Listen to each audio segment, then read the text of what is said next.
Hello and welcome back to Phil's Salvage Rebuilds and another video on the channel. So today we're going to be back on the Corsa VXR Nurburgring edition. Got a few bits we can put back together and I want to try and get that boot shut properly. So continuing on from where we finished on the last Corsa video, I'd fit the rear boot, hadn't I? I'd fit the boot but it still wouldn't shut. So we'll go around the back in a minute, but on the front we had picked up this new slam panel. Not new, obviously, it's a second-hand one. I think I remember I got the slam panel, the boot lid, header bottle and the neck for the screen wash bottle for a total of £70. So that was a good deal, I think. Do you know, even for this slam panel on its own on eBay, they're generally about £70. So practically got a boot lid, a washer bottle, a header bottle, sorry, and a neck for free. And a washer bottle next. So today we're going to put this slam panel back on the front. It's all in one piece, there's no damage to it. We've even got some horns on it, so it'll save taking them off the other one. Obviously we need to strip these bits of wiring loom off because we don't want them. We're going to use our own. And the radiator that is in it is for a different car. It's not for this engine, so that needs to come out. You see this slam panel, it actually came off a 1.3 diesel, I think it was, turbo diesel or something like that. I can't remember exactly now, but it is the exact same part number from the original, even down to the M number at the end. So it's exactly the same, even though it's not off a Corsa VXR, it's off a Corsa something or other. Corsa D obviously, but a different engine. So that should be exactly the same, that should be bolted on, no problem. Like I said, radiator out. I have contacted someone through eBay regarding a radiator and an intercooler for £48. He's not replied yet, and it's over in Bradford, so I'd like to try and go over and get that today as well. But for the front, that's all we can do at the moment, put that slam panel on. So then obviously we're going to go around the back, and we're going to try to, well, we're going to take this rear bumper off. Because I want to get that boot shutting properly, just to make sure there's no other issues. So I'll get that back bumper off, have a look at the damage behind it, and see why this boot lid won't shut and actually lock. And then I've just ordered a little dongle, do you know, OBD port bond. Oh my lord, I can't even talk. Little OBD scanner dongle thing from a shop over in Burnley. So it's only cheap, £20 job, and it hooks up to your mobile. So I'm going to go and pick that up later as well, because I want to get to the bottom of why this power steering is not working. So we'll scan the car, wipe off everything we can, hook the battery back up and see if we can get the power steering working, try and find out what the fault is with it, because I'm pretty sure it wouldn't have been like that when it crashed. So it's got to be something down to the crash, and the fact that it's electronic.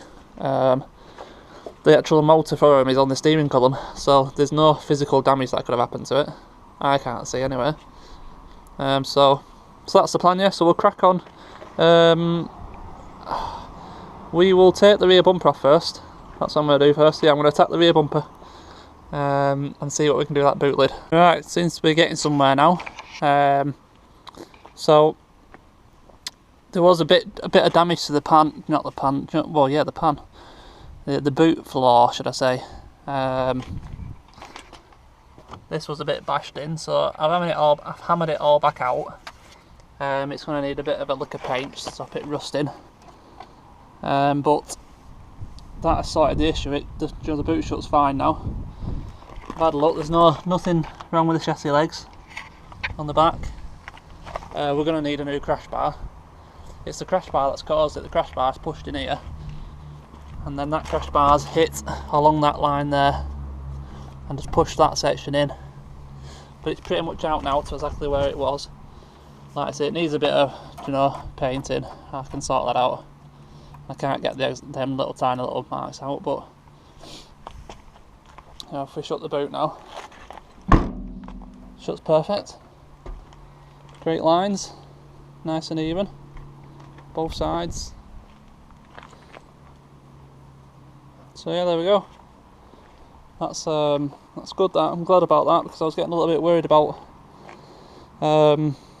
draw the frame at the back, but yeah, it's all good, it's all straight, so that's good stuff. So we'll move on now onto the front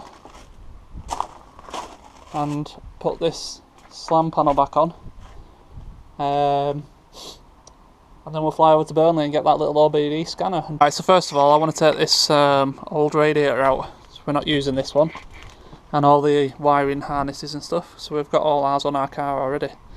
So these radiators drop downwards to take them out, because they're in a rubber bush up inside the housing of the actual slam panel. So if you take this silver bar off the bottom, the radiators drop downwards there. So it's just the 2 bolts, one that side, and then the bar comes off, the radiator comes out.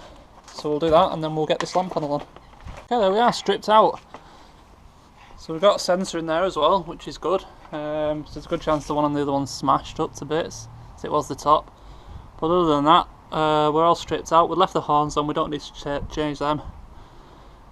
So we'll get this subframe now back onto the front of there and have it looking a bit more like a car again.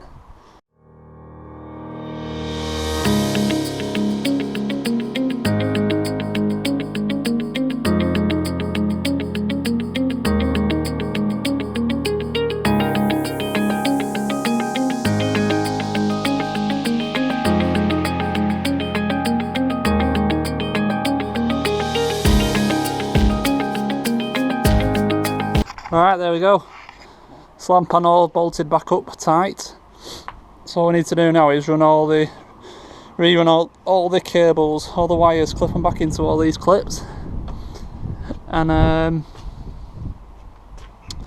we're just about done there then, and we can go over Burnley and get that OBD.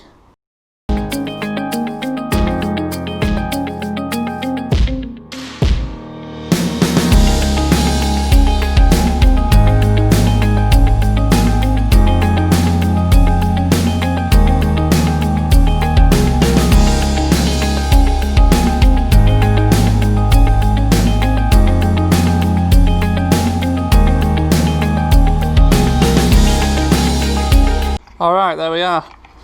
All cables are all ran back up, everything's connected back up. We're literally ready there now to just throw the radiator and aircon rad in with the intercooler.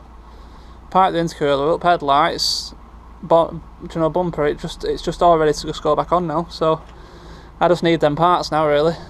So let's go over Burnley and get that OBD scanner and have a play with that, see what that can do, see if we can get this power steering sorted out. So fly over there now, we'll come back to you shortly. Right, I'm back now. So the OBD scanner that I decided to get was this one. It's just a cheapo £20 thing. So it might be an absolute pile of rubbish, but for the sake of £20 I might end up getting a better one in the future. But I want to try and get this power steering working. So I want to clear all the faults down and see if it starts working. So yeah, so we'll give it a go. I'm gonna use it with the Torque app, I think it's called. Torque Lite just first, because obviously the Torque Pro is paid. I don't want to waste any more money if it doesn't do anything. So we'll plug this into the OBD port, which on these cars is underneath the stereo.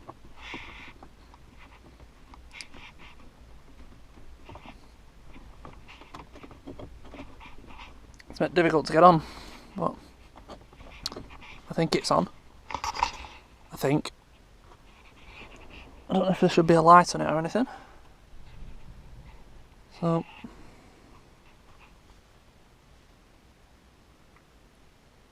I really don't know what I'm doing with this. I think instead of just you staring at a dashboard, I might just give me a minute, I'll get this working and I'll come back. Right, I wasn't getting any luck with the Torque Lite version, so I just went and bought the official Torque Pro app. It was £2.95 and well, it's a lot better, it's got a lot more functions. So I have done a code scan, but it's not bringing anything up at all. But to be fair, when it's running, the engine management light goes out, so there probably isn't any code stored. the problem is it knows that there's an issue with the power steering because that light's on, but that's a separate module in the car, and unfortunately this app won't read individual modules. Well, this scanner, it's only a cheap one, isn't it, at the end of the day? So, but you can see it's working. You've got all the graphs that are running. You're on real-time information as well. So it's quite clever at the end of the day.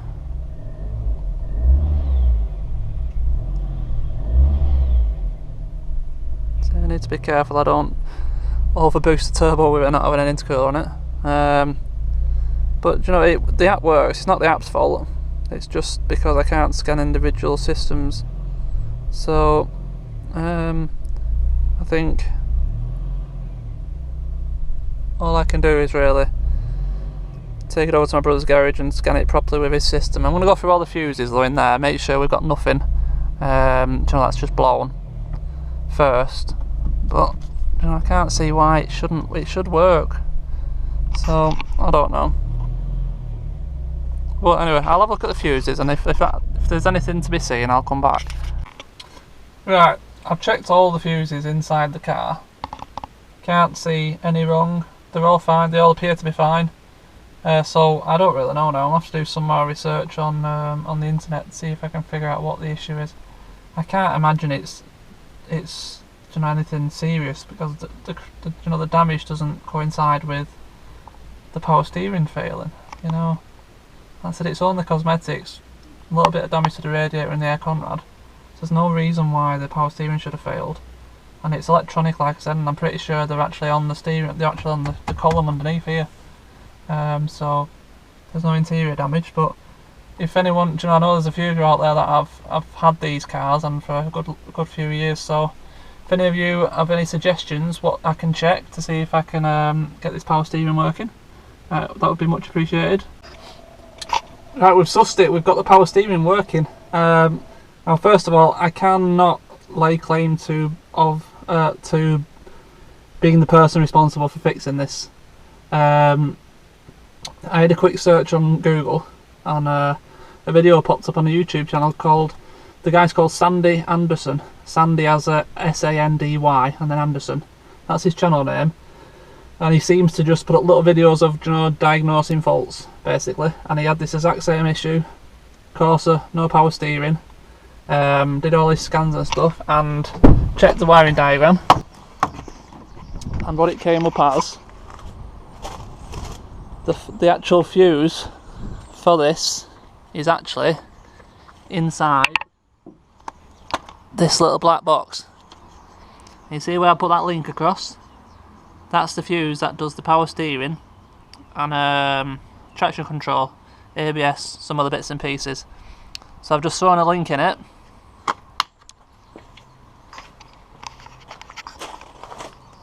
And if you watch now, start the car. No lights other than the headlight light, and look at that, one hand, perfect. So the headlight light is only on because the headlights aren't plugged in, simple as that. And the erratic revs is because the intercooler is not connected. So what a result. So that's it. I'm chuffed to bits for that, because that could have been an expensive fix. So Sandy, if you do manage to see this video, I will send you a private message today, thank you. And if you see this video, again, thank you very much for posting that video, because you've saved me a lot of headaches and trouble there. So on that note, that's going to be it for this video. As always, thank you for watching. If you like these videos, please do subscribe, press the bell notification button, big thumbs up for the video, and I will catch you next time. Cheers.